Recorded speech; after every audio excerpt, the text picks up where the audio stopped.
This coming weekend, March 30th weekend, is our kickoff for 150th year celebration. It's starting off a year-long celebration, and it's actually in between the church and the school's 150th year. Way back in the day, it was tradition to start the school usually about 1 year in front of the church. And so they would establish a school, and then they'd come and establish a church. So right now we're in between the 150th year of the school and the 150th year of the church. Everyone had you had in the community, everybody had an expertise of something that they needed to fill the need in this community. I'm sure there was farriers for their horses. I'm sure there was obviously construction people. There were farmers to help feed them.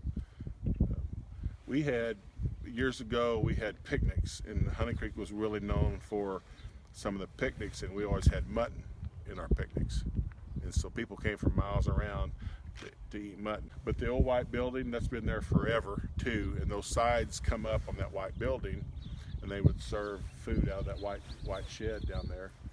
We have pictures actually of in the cemetery, all the cemetery stones that are downhill, Julie. That used to be, when I was growing up, that they weren't there. They used to be real pretty big maple trees. And every year we'd have a mission fest, and we have most time a mission field person from obviously overseas that would come in and tell us about what the work they were doing overseas to bring people to Jesus. And we would set up, it'd take all morning, we'd set up sawhorses and 2x12 big planks, and that's what we set on that day. And then we always have a service in the afternoon when our missions festival speaker would come out and tell us about all the travels of the different lands and different countries, and those were really neat times. It was actually the first old church that I worship in. It's now, we have visitations for funerals here. We have special events in this area that some folks that may have a really big sentimental value to this, they'll have events in here.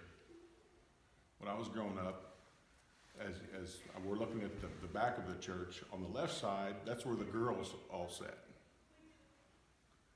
On the right side, as we're looking at the back of the church, is where the boys all sat. So I spent years in this area looking across the girls. I don't know why that happened. This has been preserved it's called Founders Hall now.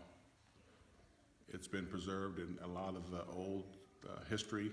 We have a history committee that's done a tremendous job of maintaining and fixing this place up, and there's a lot of history here.